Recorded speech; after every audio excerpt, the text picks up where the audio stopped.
On today's podcast, we work and learn from Mack's story. Mack's story helps leaders engage the front line to improve the bottom line by developing the blue-collar workforce and those who lead and support them. You will learn how to lead your team with confidence by developing their skills and understanding of what it takes to be successful in business today. This is a Touchstone Publishers presentation, your trusted source of leadership knowledge. Well, good morning, everybody. The traditional good morning, no matter what time of day it is or what time of day you think it is, it's good morning. So welcome, everyone. Want to just make sure we didn't really check mics very much. Mack, can you hear me okay? Yes, sir. How about you? I got you just perfect. So that's the way that we let everybody know I'm talking with Mack's story today. And just like it says, he is the blue-collar leadership. You can reach him out at bluecollarleadership.com. But this gentleman, we had a chance to speak. Those of you may remember last week, we interviewed his wife, which you found to be a very powerful person. But let's talk about Mack and some of the work that he's doing. Absolutely powerful, because what he's done, and we're going to let him teach us, is teach the skills needed for the blue-collar worker, which has been vastly ignored by us as leaders. I think if every one of us sitting here today listening to this, all of us CEOs and staff, we tell our senior leaders, we put them through leadership training. But we miss a key piece. So Mack, again, welcome, and thank you very much for sharing your knowledge we're going to have today. Thank you, Glenn. It's a privilege to support folks who want to help other people. We're all on the same team, so it's a privilege to help you in any way I can. Hopefully you'll find value, and your listeners will find value in whatever great questions you ask. I'm excited to hear your questions. You always have some really good ones. Well, let's start off with kind of what I consider a hard one, because everybody has a definition for this, but it's kind of one of those phrases that just it's almost a slogan. Be a good leader. Will you mind defining leadership?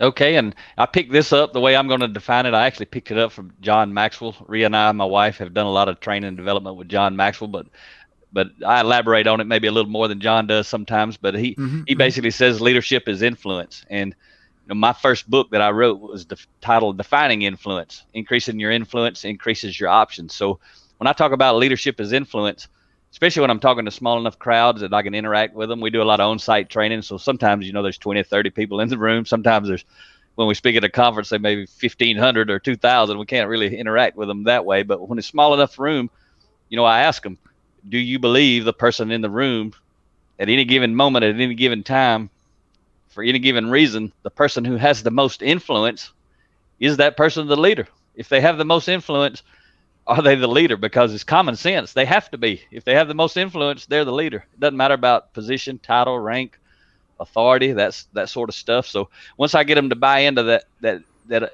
influence is leadership is influence, I ask them, who on this planet has influence? And they always say everybody.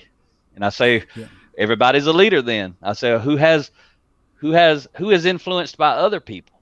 And they always say everybody. Everybody's influenced by other people. I said, so everyone is a follower. And I said, who manages things and processes? And they say everybody. I say, at home and at work. And they like, yes, at home and at work. I said, so everybody's a leader, everybody's a follower, and everybody's a manager. The key to our effectiveness is getting it right, doing the right thing at the right time for the right reason in the right way, and being in the right role, leader, follower, manager. Now, when you say influence, and I want to make sure I remember correctly, is influence, the person who has influence has the most options? Is that the way I read it? Well, the subtitle of that book is Increasing Your Influence Increases Your Options. Okay. If you have more influence, you're going to have more options. Okay, so I like the subtitle, but I'll be honest with you, and this is why I want you to coach me. I'm a little bit lost with that. Okay, I have influence; it increases my options. Explain that to me a little bit. Coach me on that. Yeah, I teach when I'm teaching leaders, and actually, I forgot to say this at the beginning, Glenn, but you probably already figured it out. But I want to make sure your audience knows that I know it. But I like people to know that I'm bilingual, and a lot of people think I speak English and Spanish because we speak all over the country, but it's actually English and country. I'm better at speaking country than I am English. So I just want everybody to know that I know that. And you probably knew it. Some of those folks listening would know it, but This is the best I can University do. and country. Okay, I got it. That one. That one's gonna get told all over the country. I want you to know that. I tell it every time I speak. We got to speak at Yale University in 2018, and that's the first thing that comes out of my mouth. And I had on a suit then, but I told them that was a disguise. That ain't really what I like to wear. I had to Yeah. dress up to be at Yale. But Be talk ready about for that. influence, and when I'm teaching leaders, I like them to know that there's two kinds of influence. Well, there's a lot of different kinds, but relative to leadership, there's authentic influence and artificial influence. Artificial influence comes with your position title. I got control over you. I control your pay. I control when you get off, that sort of stuff. And people follow those leaders. They may not respect the person, the leader as a person, but they respect their position. So they somewhat have to follow if they want to work there and get along. But what I try to teach leaders is to set that aside and lead with authentic influence. Authentic influence is based on your character. It's who you are as a person. So when I say increasing your influence increases your options, just like you see back behind me, that's not all the books I've ever read, but that's a lot of the books that I've read. You can't see a lot of them on my phone. But when I started reading these books and started learning about leadership, learning about influence, my influence increased. I never planned to speak at Yale University. I just plan every day to do things to increase my influence. Okay, so like a reading or something like that. So when we talk about though being authentic, there's leaders out there that the authentic person that they know to be is evil, hateful, jealous, wanting to keep the other person down so they can do better. So that authentic influence, that being authentic, that kind of, again, you need to coach me up on this a little bit, because I think when we're telling people sometimes be authentic, that means to them, well, okay, I'm mad at you. I'm going to tell you off. I'm going to curse you out. I'm going to punch you. I mean, coach me up on that. Yeah, so when being authentic is highly valuable. Rhea teaches and writes in her book. She's got a book on the communication. She Straight Talk, the power of effective communication. She says in that book that transparency is the purest form of telling the truth. And when I read that, I do what we all do. When you hear something thought provoking, I said, "Is that true?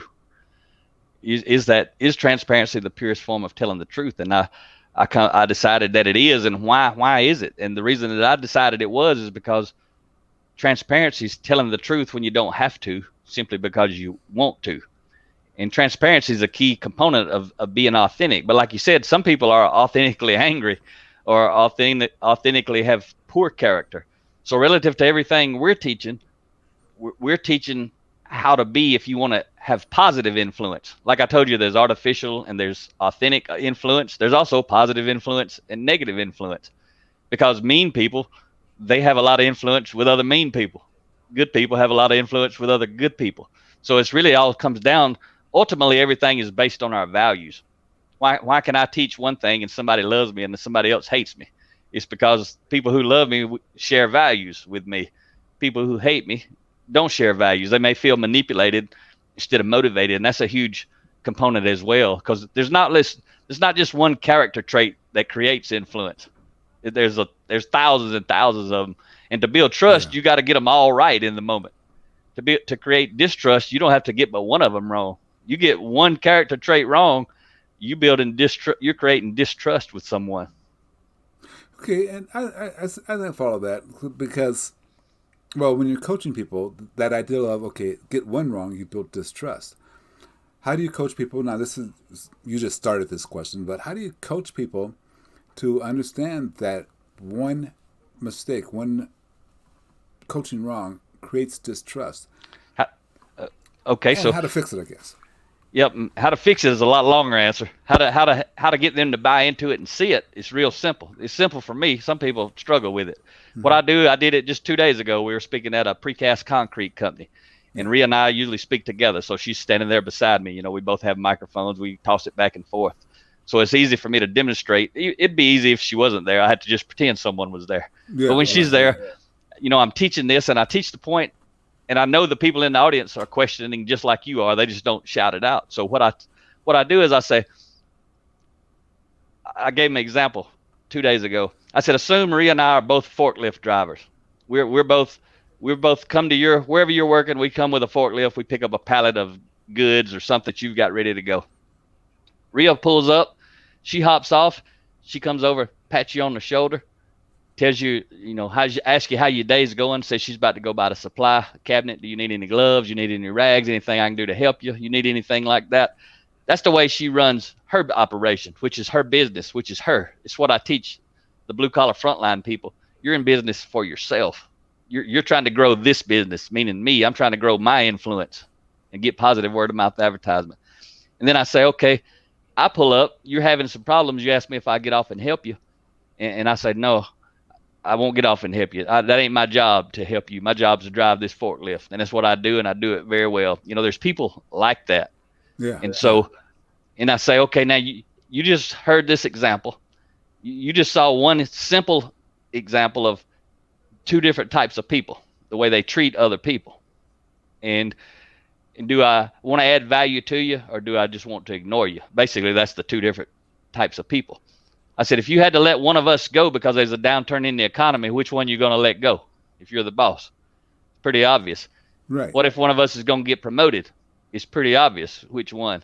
Also, everyone who's watching, you who are working there, and everyone else who works around who is watching us, what is everybody going to say about Rhea and how she operates her business, again, which is herself, versus what they're going to say about me? So that's the way I do it. I give them an example, but I'll narrow it down to one thing. I say, Glenn, imagine Rhea and I are on your team. We're both rock stars. You can't tell the difference between us except for one thing. When Rhea has some information, she gives you all the information.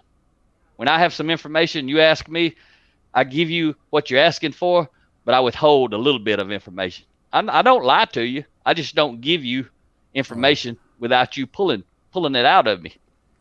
So again, which one of us would you get rid of if you had to? Which one of us would you promote? You have to break it down. The easiest way to do it is say, these two people are a rock star, except for one thing. And then you'll see the value of that one thing. You could put any character trait there, but what you have to understand is there's not just one thing. There's thousands of things, but we got to be aware of each thing before we can address each thing. See, now that clears up the other question I had, which I put up on the screen. Team members aren't always team players. So I thought that, and I liked the quote you had from former Denver Bronco Hall of Famer Peyton Manning on there. Oh, absolutely. That's so good. That's absolutely. The best team player is the one who makes the team better. Yeah. I think I just paraphrased that, but yep. Now I understand, because I always said, you're a team member, you may be a detriment. But you're saying that if you have this character flaw that says withhold information, you're not a team player. Nope, you're looking out for yourself. You may want to appear special. A lot of people want to hold information. They may know how to do something, and so instead of training everyone how to do it and helping everybody else, they want to appear as the hero.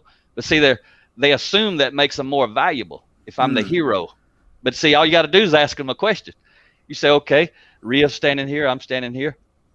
Rhea, when she goes and learns something, she teaches everybody on the team. When you send me to a conference and I learn something, I withhold it. I want to be the hero. So now you're the boss. Which person would be more valuable to you? Because see, when I ask that question, everybody can see it clearly. I say it's easy to see, but ain't easy to do. It takes common sense to understand it, but it takes uncommon sense often to do what's commonly understood. So now I got to share this, because you walk your talk, as clear to me, especially right now, because when we did our pre-call, I said, hey, this has nothing to do with what we're going to talk about, but it turns out it does. I asked you, how are you getting your customers? I mean, what do you, we didn't really talk about it, but, because speakers don't like to share how much I get paid and this and that. You had no problem saying, you know what, this is what I do. And I'm not going to share this online, because we don't want every other speaker who might be tuning in to say, oh, I like Mack's Ideal. Because Glenn's going to get Mack's Ideal, and if you want to get it, call Mack. And I'll tell them all they got to do is call. I tell people all the time. But you shared exactly what has to happen, and then I have to shape it for the model that I have. Absolutely. But you shared it. And this also goes to your last name. I mean, the story. By you using Rhea, and you're telling a story that people can relate to. The story of, hey, withholding information. That's powerful. That's what you do. I mean, and I think you have a series of books out, right? Yes, sir. I've got 14 books between me and Rhea together. We have 32 books, and some of hers are journals. But yeah, I've got a series of books specifically for the blue collar workforce. And I tell people I help develop the blue collar workforce, those who lead them, and those who support them. A lot of people think it's only the frontline entry level people, but I mean, I've spoken to 80 top leaders, leading a $3 billion organization from 40 countries around the world. We speak to people like that too, but my passion is the frontline entry level workforce, and I've got 2 books specifically for those people. Well, before you tell me about the books, why did you choose Frontline? Well, the front line, I can tell you one of the reasons is my first 10 years of my career, I was a frontline factory worker. I operated CNC lathes, mills, and drills. And the first 20 years of my career, I worked inside multi-billion-dollar global organizations. And it was 2005 that a frontline quality technician, I was 17 years into my career. A frontline quality technician took my iPod, put a lot of music on it for me. When he brought it back, he said, "Hey, Mac, I put a business book on there for you." I guess he thought I was a big dog or whatever. I was a lean manager and quality manager reporting to the plant manager and supporting other plant managers around the country and in Mexico. But I'm still just a regular guy, just like I am today. I'm nobody special. I'm just another human being trying to make a difference. But anyway, he brought it back. He said, "I put a business book on there for you." I said, "What is it?" He said, "It's the 7 Habits of Highly Effective People." I said, "Is it any good?" He said, "I don't know. I ain't never listened to it." Oh, no. And he said, "But my friend's dad said it was really good." I said, "Okay." And I didn't know it, but it was only an hour version. The whole book's probably 13 hours on audio, but he put me a 1 hour audio highlight on there. And 3 years later, I resigned 20 years after I started and started my own lean manufacturing consulting company. And I'm driving around to meet clients. And what happened was I had my audio iPod plugged in and my music was playing. All of a sudden, a guy started talking. I'm like, "What is this?" And I looked at the screen because it was telling me what was playing, and it said the 7 Habits of Highly Effective People. I was like, "Oh, this is that business book Zach gave me. I'm starting my own business. Maybe I'll listen to it." And so I let it play. And Glenn, it changed my life. I had never heard anything ever in my life. I had never heard anything like he was talking about, which is everything that I talk about today and write Yes, about. yes, yeah, But yes, but you asked me why was I so passionate about the front yes. line. And what I knew is I had been on the front lines and worked my way up through engineering type positions and up in the management, in plant management, not the plant manager, but leading plants. And no leader in my 20-year career had ever introduced me. They had never invested 1 penny or 1 minute introducing this type of content to me or anybody that I knew in 20 years in manufacturing. I'm sure the white collar executives got introduced to this kind of stuff. And as I started learning about it, I've been reading every day too, Glenn, since then. Every Yeah. day since 2008, I read every single day. And that's what you hear coming out of my mouth is me learning it, applying it, and then sharing it. And I can't remember nothing on purpose, but all this stuff's it's just up there. So that's It's just it's, the people just been overlooked. And they are so hungry. I mean, I get to meet these people. I get to see them transform their lives. They follow me on Facebook. They reach out to me and they text me and I talk to them long after, the conference is over, my training's over. One young man, I've been mentoring him since 2013. His income has went up 8 times and he wasn't making bad money when I met him, but he was leading about 4 or 5 people. And today he's over in an entire state as a VP building an entire company within a company for a high impact CEO. He's doing what I did. He's applying it. He's living it. I want to have you do an analogy for me a little bit. So the ideal of giving the front line, the blue collar, the same training that we give the CEOs and the senior level managers and of companies, founders. They say CEOs take this C-level and senior level people. Yep. Do you feel like that makes a huge difference in how we connect as a society with people? I mean, do you feel like that's making a difference in the society? You mean offering training to the frontline workforce, the same training that we offer to the white collar leaders? Is that what the question is? Yeah. Better phrase than I said it, but absolutely that's it. Absolutely, it does. And the reason is I do teach the same principles. I teach the same principles to 8th graders when we speak at high schools as I teach to the 80 top leaders, leading a $3 billion organization. And I'll give you an example. Because what I do is I teach everyone to lead because it doesn't matter. Anybody can lead. The frontline entry level person can lead their boss. They can lead 3 or 4 levels above their boss. If the CEO wants to talk to them, they can lead the CEO if they have the right character and the competency to go along with it. But our character is going to either maximize or minimize our competency. We got to have a competency, but also our character is either going to maximize it or minimize it. Doesn't matter if I've got 10 PhDs. If nobody likes me, they're not going to do me very much good. And if I don't have any degree, but I can influence people, then I can do a lot of good with my influence. So knowledge is not necessarily power without the right influence. Yeah, I learned from John Maxwell when we were in Guatemala in 2013. The underlying principle, we were down there to train 20,000 Guatemalan leaders with John Maxwell. There was 150 of us and John, and we trained 20,000 leaders in about 2-3 days. The underlying principle first was transformation begins with me. I got to start with myself.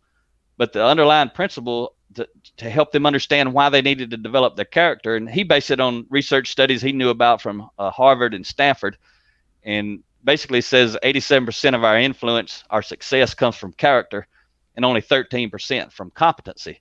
And see, most blue-collar organizations, even a lot of white-collar organizations, they focus on the competency because it's required. And most of the time, they don't even touch on the character because it's not required. But if you ever ask them, why are most people being fired or terminated? They're going to tell you character issues. And then you ask them, how much time, money, and energy and resources do you dedicate to competency training compared to character training? And then they'll tell you, most people will tell you, most all of it goes to competency training, and very little, if any, goes to character training. Yet that's where all the problems are, is on the people side.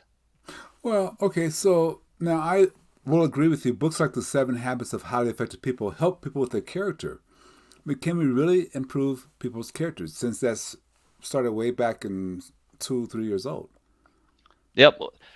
Yeah, I remember when one of the classes I took when I was in college, an elective, because I've always been interested in psychology, and that's all leadership is the psychology of influence, is what I call it.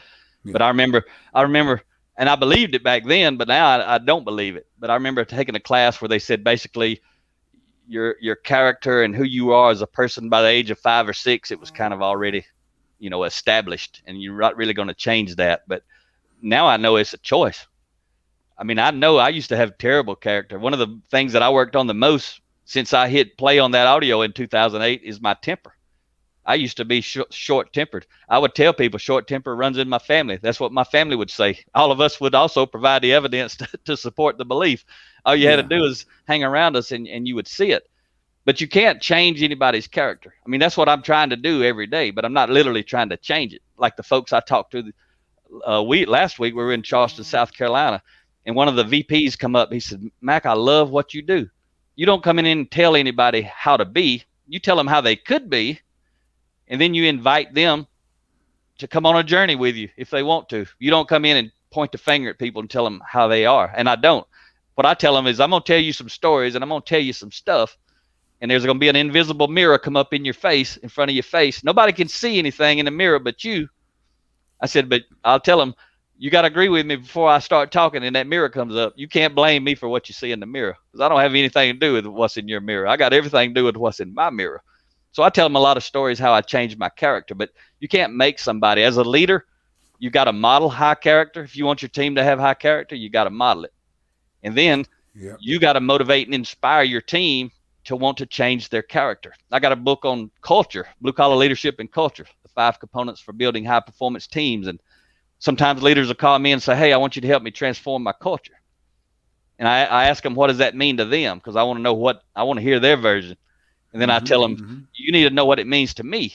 So then we can decide if we want to do business. Because what it means to me, Mr. or Miss Leader, is you have to change your values. Whatever values you have today created the culture you have today.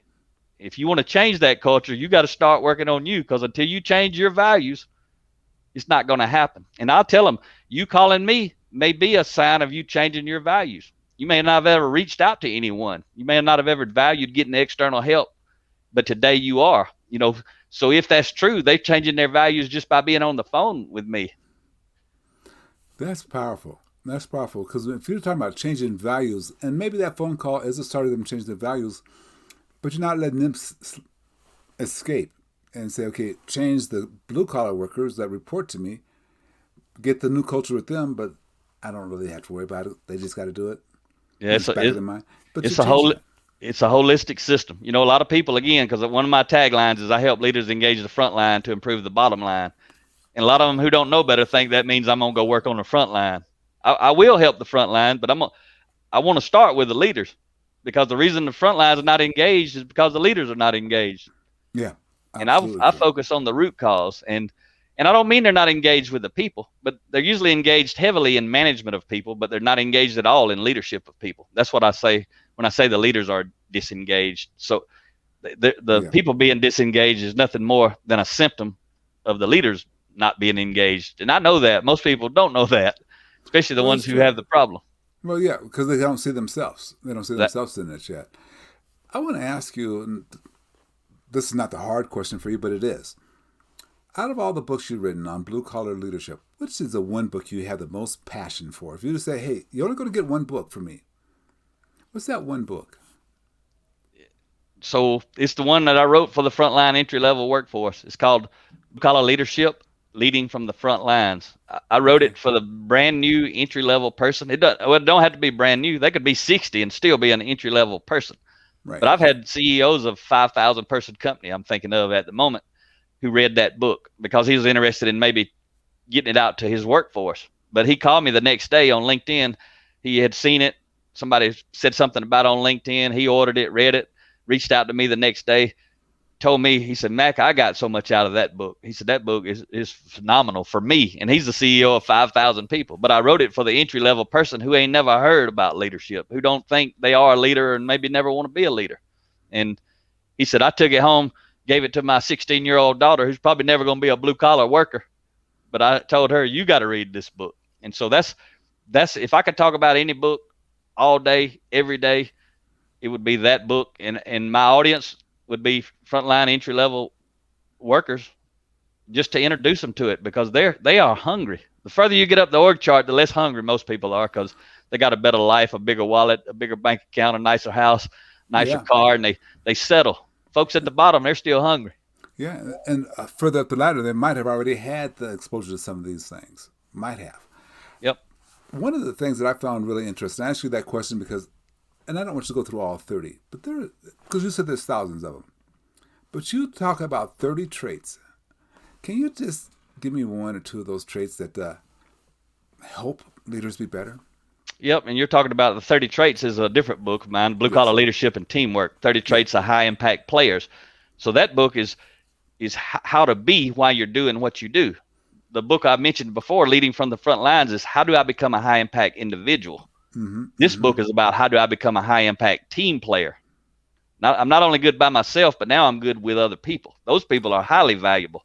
So I'll tell you, the first trait out of that book is be growth oriented. Every one of those traits start with the word be. You got to be something. So be growth oriented. A lot of people are goal oriented, and there's nothing wrong with having goals if they're supporting a higher level of being growth oriented. I may have a goal of going to college to get a degree. I go to college, I get a degree, then I coast the rest of my life and just take whatever job I can get because I'm not really growth oriented. But if you're growth oriented, that's why I read every day. I've told you I read every day. I don't have a goal of how many books I'm going to read. I have a goal of being growth oriented. I read every day, or I watch audio, listen to audios, or watch videos every day. Be growth oriented relative to your character and your competency. And I say about 80% focus on your character, about 20% on your competency. Well, you know I'm into that B. That's the key. Be. I mean, you can't be rich, but you can be something else. You can be a leader, which might let you be rich. You can be a person of value who people will make rich. Yes, exactly. So I'm all into that B, and that's one. Give me just one more out of the 30 traits. Be trustworthy. Okay. Because see, the foundation of authentic influence is trust. See, if I don't have to be trustworthy if I'm your boss because I have artificial influence. But if I want to influence you because of my character, I got to be trustworthy. Right. So trust is the foundation of authentic influence, because if I'm not your boss, I don't have any control over you. If you don't trust me, you're not going to follow me whatsoever. You're going to stay away from me. So in my book, Defining Influence, I teach about trust being the foundation of authentic influence. But also then I teach what's the foundation of trust. And I teach that our intention is the foundation of trust. Am I trying to motivate you or manipulate you? And then, see, that comes down to what are your values. Some of the stuff I talk about, some blue collar people sitting in the room, they feel manipulated because the boss told them to come in there. They start hearing me talk. They don't care nothing about this stuff. So they feel manipulated. Other people, maybe the boss told them to come, doesn't matter, but they like hearing what I'm talking about. They wish the whole organization would adopt this. Yeah. Then they feel motivated. So if they feel motivated, I'm in a position now to build trust with them as a human being. If they feel manipulated, until I can build trust, or I can borrow trust from you, who maybe builds trust with them outside of here, and then they come back to me because maybe they do trust me. They still have to trust me before feel not manipulated before I can ever build trust. Got to get past that. Absolutely got to build trust. This is something came up a couple podcasts ago where the gentleman was talking about, we have accidents, and we got into a discussion about airline accidents and death, and airlines. That was our example we used. But his premise is that there's accidents that we have. People could die, people could get hurt in these accidents, but we tend to blame the employee when it's a system that has failed the employee. So that brings me to the question of, okay, when a blue-collar worker fails or causes something to happen, is it a lack of trust from the senior level that causes us to fire that employee? Trust that he learned a lesson or she learned a lesson? Or am I making too much out of that connection?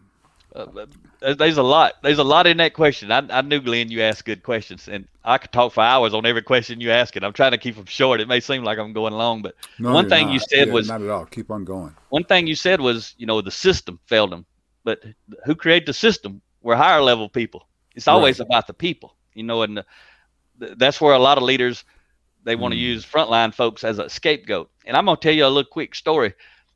When I was consulting for lean manufacturing process improvement, I was in one company and I worked in multiple sites they had in different states. And I was in one state, and somebody from another state called me and they said, Mack, I just want to let you know, because I had a lot of trust. It was somebody, just a worker. Workers had my cell phone number when I was a consultant everybody. I built trust with everybody, because when I walked in as a consultant, I was responsible for the entire organization. Right. Whether the CEO and the owners thought that or not, I thought that, and it was the truth. So they call me and they say, hey, Mack, it's like the owner's son fired somebody. He was like a VP, executive, whatever. This multiple generations leading this company, and they said so-and-so fired somebody. And I said, what happened? They said, well, they designing a new part, and they were making the part, and this person, made some bad parts and made too many of them, and they let them get past them, and the VP come out and fired them. And so I was back out there the next week, and I was asking, I was hearing about it basically, and the plant manager said, yeah, I went out there and I tried to make them good, and I couldn't make them good. I couldn't even do it. He'd been working there 20, 30 years. So I called the owner and I said, if you guys are wanting to do what I'm trying to help you create here culture-wise, you got to get this lady back. Y'all got to let go of the pride and ego and say we did the wrong thing, and we got to get this person back. Because once I got involved with it, I said, we got to fix this so nobody can mess it up. So it's something in lean manufacturing called mistake proofing. Yes. So people who don't respect people call it idiot proofing. But if you're talking to your team, who is the idiot? Don't use that word, because words matter. So we call it mistake proofing. So we went back. If they would have done that the first time, if the engineering, the leaders, whoever was responsible for designing that machine and that equipment would have asked the question and verified and validated the system that we can't make a mistake, the lady would have been making 100% good parts, just like she was after I got involved. So they brought the lady back, and it built a lot of trust. They restored trust. When you make a mistake, you can't always restore trust, but you can attempt to restore trust. And they actually did restore trust. But I maintained my trust all the way through, because they knew it was wrong. They called me. I didn't go bashing on anybody. Who am I? Nobody reports to me. I'm just a consultant. But I went and asked questions. And that's one thing that high-impact leaders lead with questions. Low-impact leaders lead with directions, because that's all they got. And so you're leading your podcast. You lead them with questions. That's leadership, influence. Well, yeah, and I think we kind of have the same influence person, which takes me, you tied it just perfect. John Maxwell. I want to talk to you about his 5 rings of leadership. 5 levels of leadership. My second favorite book of all time. Yep. So it's in certainly in my top 100 books. I can't. Sometimes it's hard for me to label which books I love the best. Just depends on the mood. Yep. But that book is now at the top because I'm thinking, okay, that first level, you are leading because you have the title. Position. Yep. But are you really? Oh, yeah. I mean, you have the title. People have to follow you because of the title. But I'm betting that you have somebody on your team who has more influence than you, who doesn't More have the authentic title. influence. Yes. Yep. And see, that's where semantics and it gets so crazy. It's one reason is leadership confuses everybody. You'll have someone who's a high impact manager.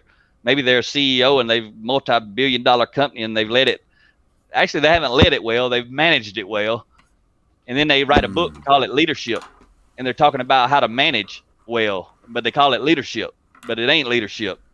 And so, you know, the 5 levels, that is my second favorite book. I love that book. Explains it so well. But level 1 is position.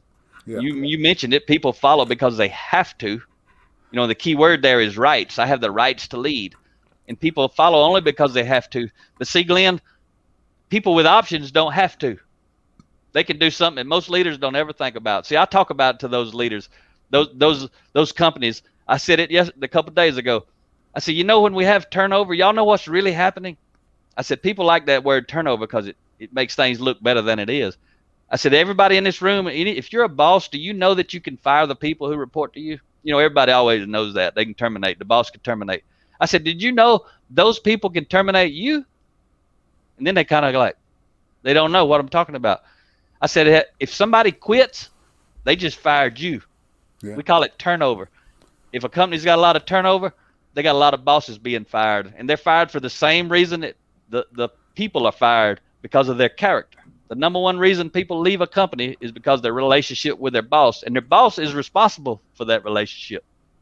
See, how do you get people, I mean, you can call it to their attention, and you call it to the attention of some great stories, and that's powerful. I think that allows them to kind of, like I said, pull the mirror up in front of them and go for that. When you're, though, working through a workshop with somebody, now I know it's difficult when you give them a keynote, but when you're in a workshop, do you have a game plan, like, you know, to help people, like, you know, your wife has an acronym, RISE, for hers, one of hers. Do you have something like that if I was going to say, coach me right now on getting out of this ideal of, I have my, well, not the ideal, but I only have my leadership role because of my title. Now I want that next run. Yeah, and, you know, level 2 of John's book is 5 levels of leadership. Level 2 is relationships. I mean, because they like you. Yeah. Yep. And people follow you because what you've done for them personally, right? Or the key words actually, position. I can't think of it now. Production. All P's. Position. I want to say popularity, but that's not what it is. I say permission.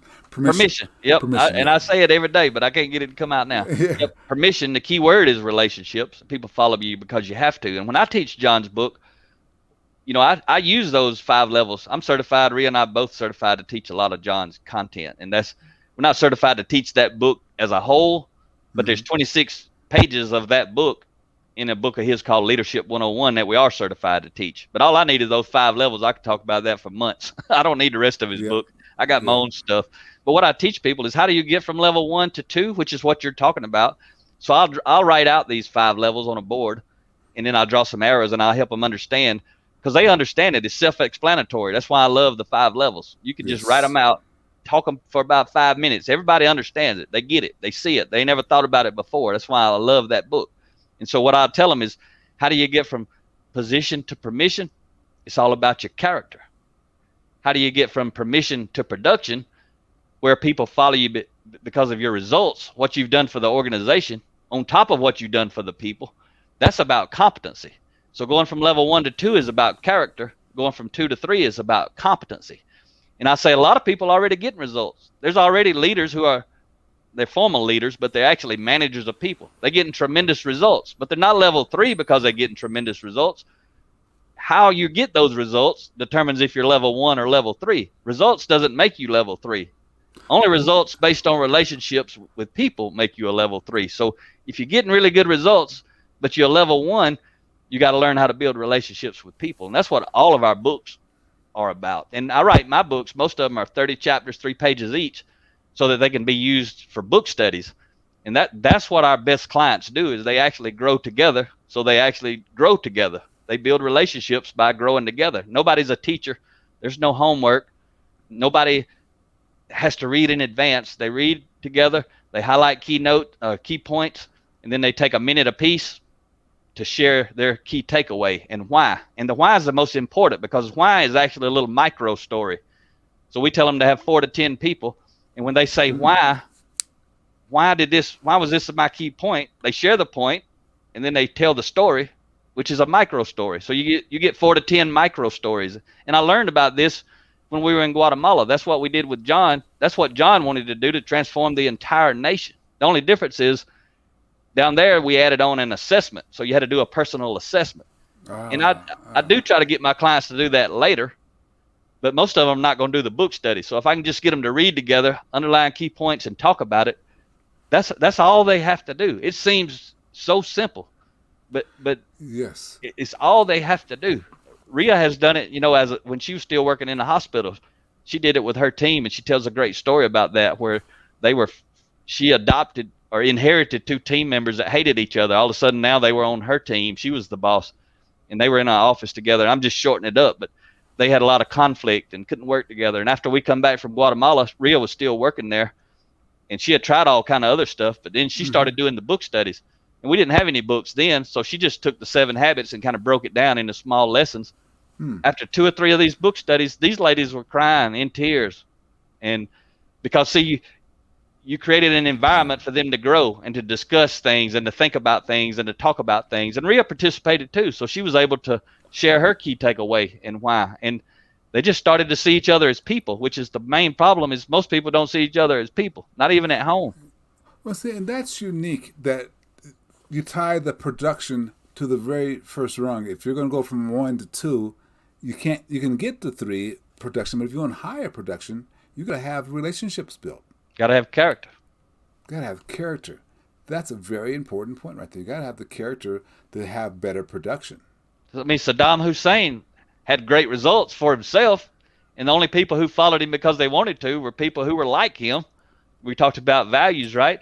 But he was not a level 3 leader. None of the other dictators are either. Most of the dictators, they live in nice houses and they got all kind of money. They got great results for them individually, but how they got it determines if they level 3 or level 1, and most of them are level 1 because they don't have the character. People are following them because they're dictators. Because they have to. And see, that's my passion, Glenn. My other side of my passion, why I speak and I'm so passionate about the frontline entry-level workforce, because a lot of them will tell you I have to follow. I tell them you ain't got to follow if you don't want to. You grow and develop yourself, and you can fire the boss. You can become the kind of person that a high-impact leader wants to have on their team. Yeah. But you got to do it while you're in a bad environment. You got to grow and develop yourself. If you don't have options, you got to do that while you're in a bad environment. Yeah, because if you don't have options, you know what? Go pick up my 2, Think and Grow Rich and the 7 Habits of Highly Effective People. Go pick up those 2 books, study those books, and then you have options. Yep. Influence and options. And that's great. That's great. And the stuff your Napoleon Hill is a huge influence on me. 7 Habits is actually my number 1 book of all time. Changed my life, and you'll see all of that in my books. Except, what people tell me is you make it so simple. Some people call me or email me. They'll be like, you need to send out a highlighter with your books, because I had to highlight the whole page. So they like either send out a highlighter or just start making the pages yellow, because you're killing me with all this. I got to do it anyway. I got some more questions I want to come back to, but I want to ask you something, and I think maybe the listeners might like to hear this too. You have a way that you'll go to somebody's organization and not have a speaking fee. But I mean, let's not talk dollars and cents, because we're eliminating your speaking fee. Would you want to share a little bit about how you do that? Why you do that? Not how, but why you do that? Yes. So anybody that purchases, I don't know what you want me to share exactly, but anybody who purchases 200 books, I can't say it without saying the money part. Is that okay if I say that? Yeah, that's fine. Okay, so that's $3,600 if you buy 200 books. We got 32 books. You mix and match whichever titles you want, but you get 200 books and you get up to 2 hours of us speaking, which is covered with the 200 book price. $3,600 is the price of 200 books. We pay all our expenses. We'll travel to any of the 50 states, speak on site up to 2 hours, or speak at a conference up to 2 hours. We don't care if 10 companies want to split it 10 ways and split up the books, and everybody gets 20 books, and everybody pays $360, and they put, 10,000 people in a room. We don't care. But the reason I do that is really it's because the story I told you earlier, where when Zach gave me that 7 Habits audio, he had never even read the book, listened to the book, but he thought enough of me to hand it to me or give it to me. Yeah. And it changed my life. All I needed to do was be exposed to it. I didn't need somebody in my ear. I ain't ever had anybody in my ear telling me to go and grow. Since I discovered I was doing pretty good already naturally, just normally, I would say. But when I heard that audio, it changed my life. It put me in an entirely different gear. You can probably tell. And I saw how much value there was in what these people were saying if I just apply it in my life. And so that's one reason there's a couple of reasons I do the book deal. One of them is because somebody may want us to speak to 20 supervisors, but if they get 200 books, they hand out the books to like all the workforce or other people who don't get to come into the room. So it extends my reach beyond whoever's in the room. Another reason is because after I leave, they can go do these book studies. Because when I'm in the room, I'm going to try to inspire them to go do these book studies. I tell them, when I'm in a room with you, it's like I'm spraying you with a fire hose. You're going to hear some stuff. Most of it's going to go right past you, just like if I sprayed you with a fire hose. You might get a little bit of water in your mouth, but most of it's going to go past you. Right on through you, yeah. And when people are hearing this, especially for the first time, they're thinking. They do a lot of thinking, and they'll think for 5 minutes. They're looking in that mirror 10 minutes, and then they ain't even heard the last 10 minutes. So what I tell them is, that's if the you power do of stories, though, too. Yeah, and if you do the book study, that keeps the drip going. Right? We're going to come in and spray you with a fire hose, but we're going to give you these books as part of the package so that you can keep the drip going. Imagine if you had 20 people and you bought each one of them 10 books. Instead of handing them out, we speak to 10 supervisors, say, they get them 10 different books. That'll last them 3, 4, 5 years of book studies. We come in, speak for 2 hours, and they can train and develop themselves with book studies for several years if they'll do it. And that's the drip. Simon Sinek says, an event is kind of like going to the dentist. You got to go to the dentist twice a year, but you got to brush and floss daily. He said, going to the dentist is not what keeps your teeth in your mouth. Brushing and flossing every day is what keeps your teeth in your mouth. And it's the same way with an event. When we come in the room, that's like going to the dentist. That ain't going to, it might motivate you to inspire you, but you got to keep the drip going. And the best clients, that's why I say they do book studies, because they keep the drip going.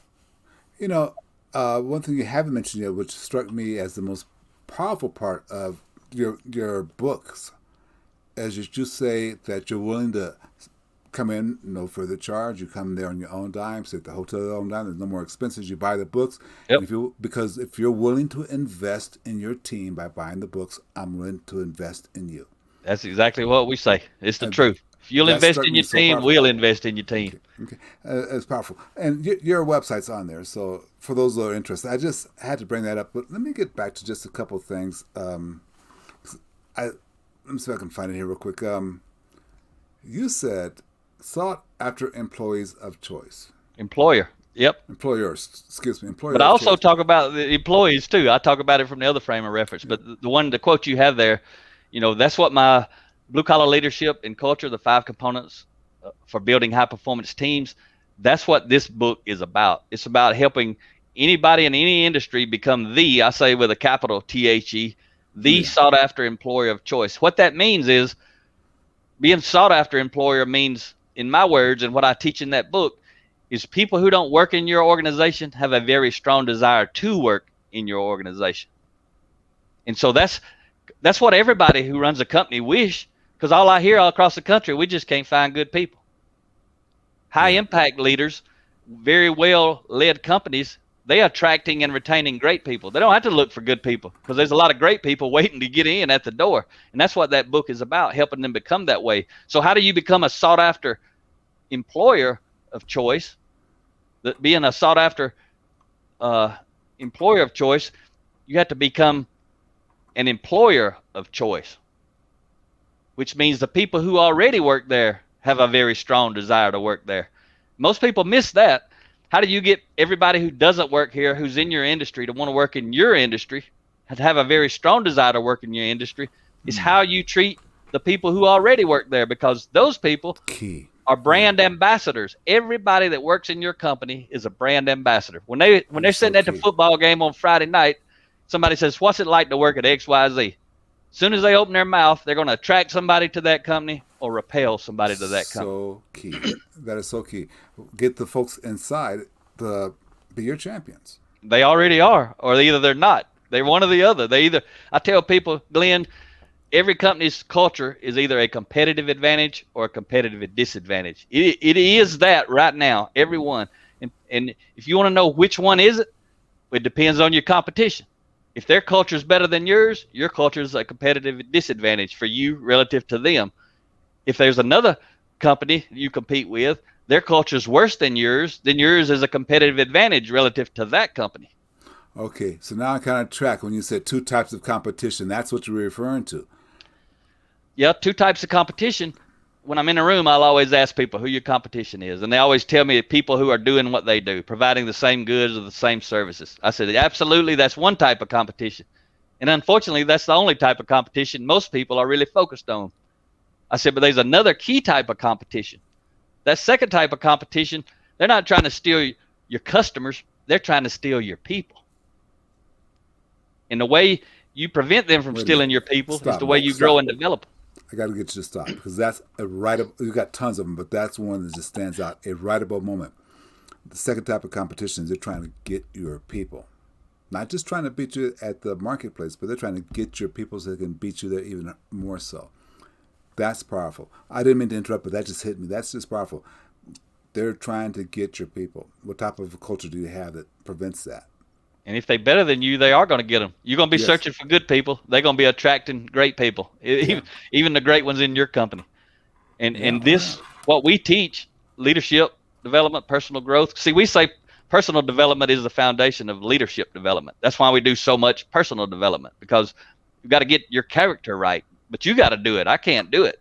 So what we do is we tell stories, so many stories, and they're all common sense, just like that one. Whenever you hear that, whether you ever heard it or not, you know it's true.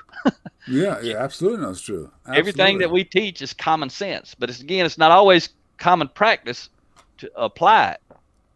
You know, just on a side note, the reason why that's common sense is because it's easy for people to see themselves in that because of the story. Yep, they've either left a company, because see, I'll ask them. I'll ask when I'm in the room. I don't care how many people's there. I'll say, how many people in this room were working in a different kind of industry when you came to work at the company you're working in now? You know, hands go up. A lot of people left one industry completely different to come to this industry. I say, how many of you have ever lost people who were on your team? They left your company and they went and worked with somebody else in a completely different industry.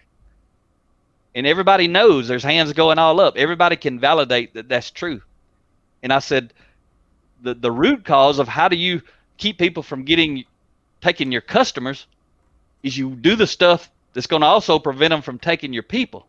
Because that's, if you're growing and developing your people so well that nobody wants to leave, top talent wants to stay, and they want to attract other top talent, and they're telling everybody they know, come work here, they're going to be producing the best product, the best quality, the best delivery, all that stuff.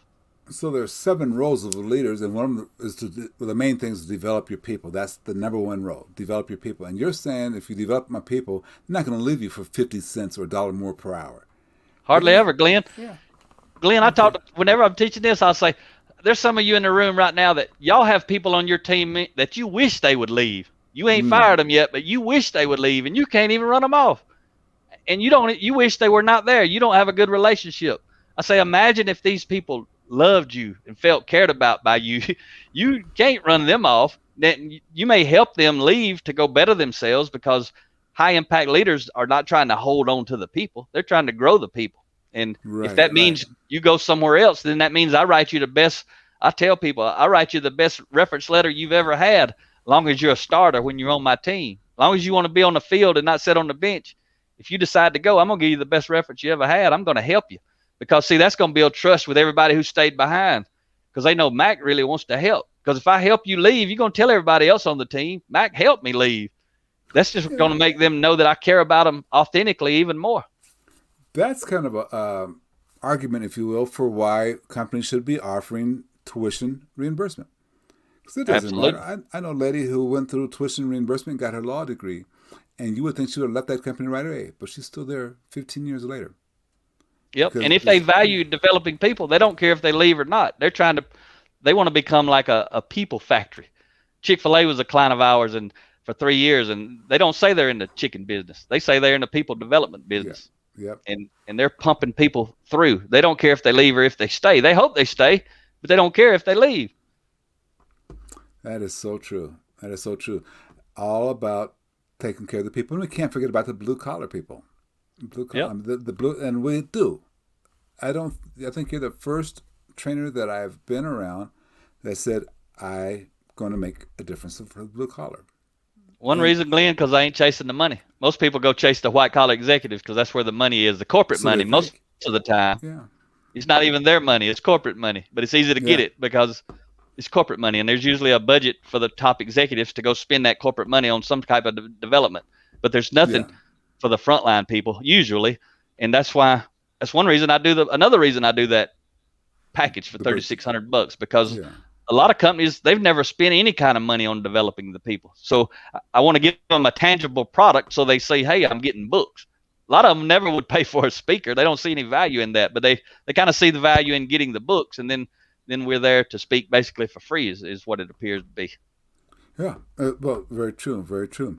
So here comes my one question, and hopefully you're not tipped off to it right now. But tell me, what is the one question I should have asked you that I did not ask you, or what is the question I should have asked you that I didn't?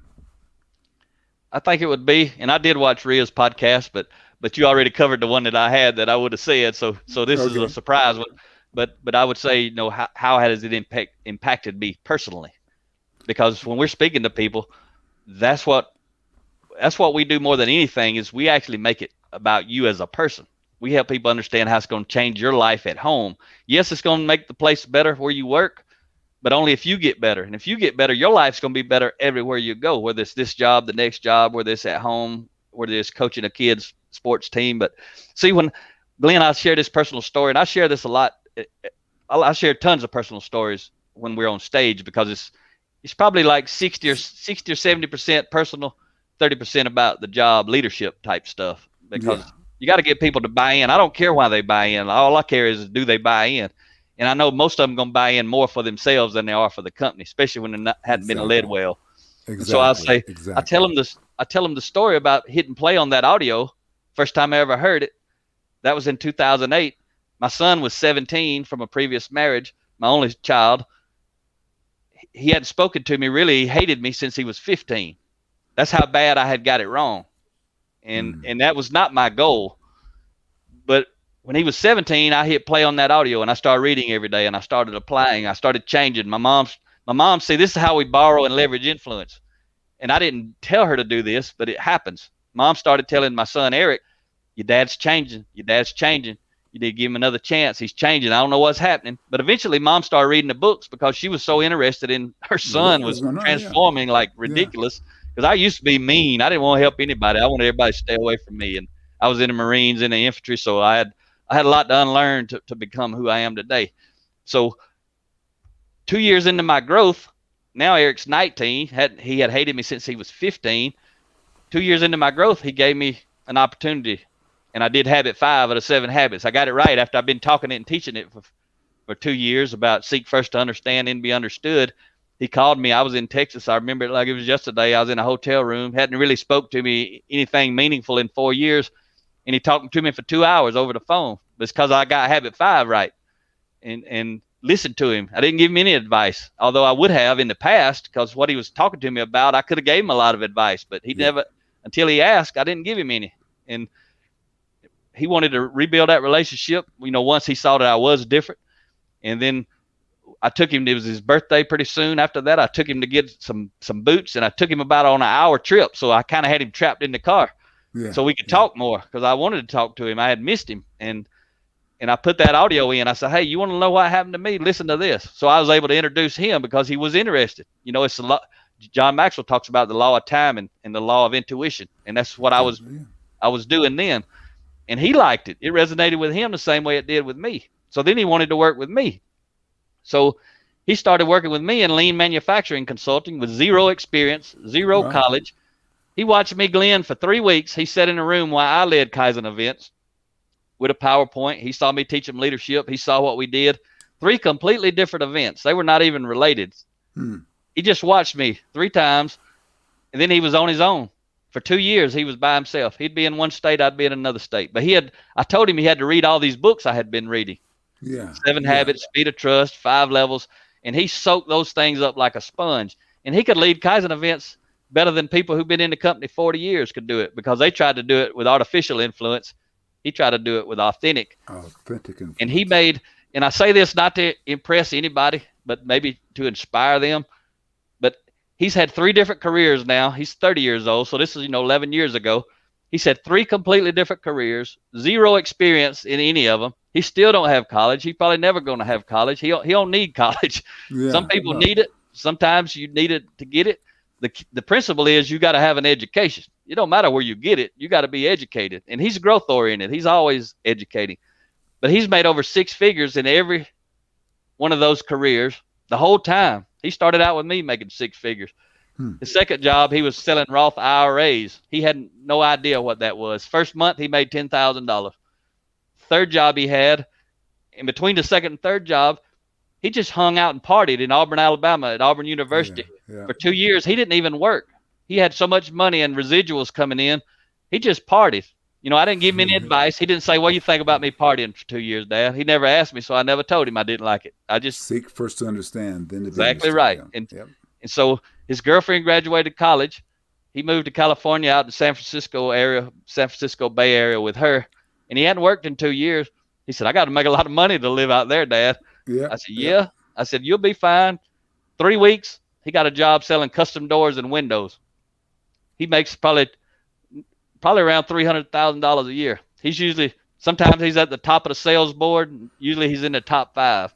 And I tell this to people because I didn't start reading and studying all this stuff to change his life or to help him in any way. I just thought it'd make me better. That's why I started. All this other stuff is a byproduct.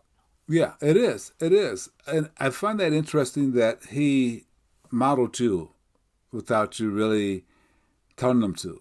I think children model folks that they see without just really telling them to. But anything he picked up at the early age. This proves what a lot of these people say. Anything he picked up at a little early age, they say that's your personality for the rest of your life. You and him both seem to drop that. Yeah, it's walk away from that.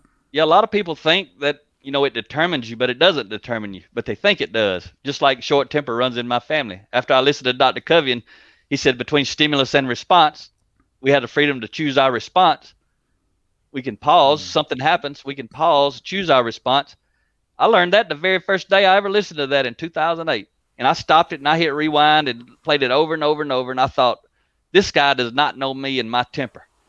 But every time I had a angry situation after that, probably had 10 that day the way I was back then. But I remembered it and I said I had a choice, because what he taught right after that was we all have the freedom to choose our response, which means we're response able. And when you slide those together, it means we're responsible.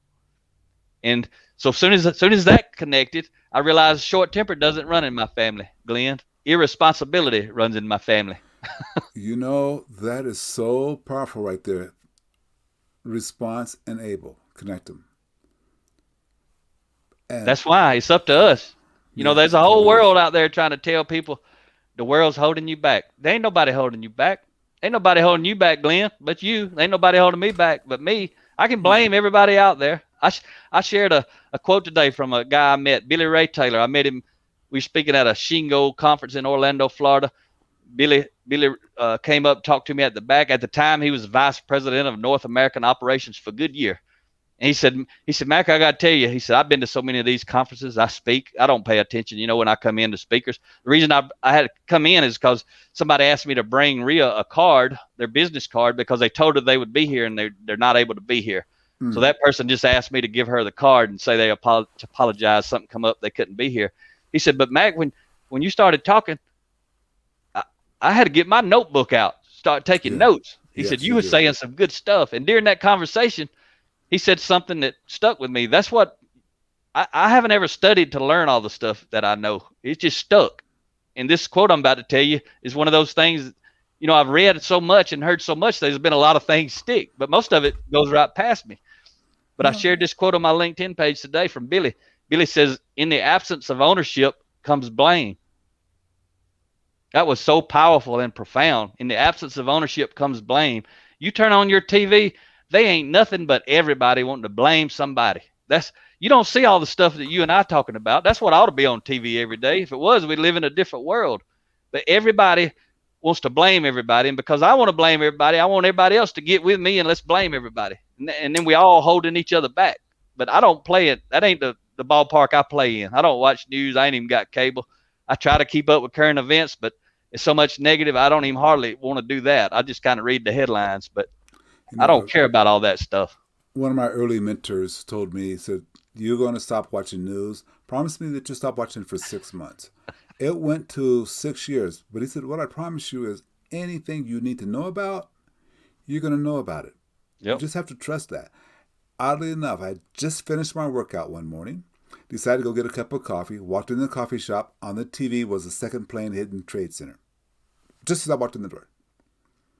When we had our big shooting at Columbine High School, my daughter was pretty young, but she was in a daycare center. It wasn't far from that. Oddly enough, I just happened to show up where they were showing it. I don't watch news, but I knew of these incidents almost as they were happening. Yep. People have to just trust the fact that you don't need to watch the news because it's going to give you. That's a side note, but that's where you and I are agreement. You're going to get what you need to get. You don't need to watch the news. Yeah, there's very little. There's very little news today. Most of it is manipulation from everybody. It doesn't matter what political party. It don't matter what channel it is. Most people are using those platforms to manipulate people. That's why there's no trust. That's why, I hate so many people don't trust the vaccine right now, and they getting people. I had a cousin die 2 weeks ago. He's 26 years old, and 35 members of my extended family have it right now. Before I got on with you, two of them, my cousins about my age, just went in the hospital yesterday. One of them, they just moved. She got double pneumonia and moved her to it. But they didn't take the vaccine. It's a choice, and there ain't nothing wrong with having a choice. That's good. The problem is there's so much poor character everywhere that people don't trust anybody. So they just don't know what to do. Let me give you and your wife this stroke right here, because you guys have said it, and this is what's wrong with the news. Money.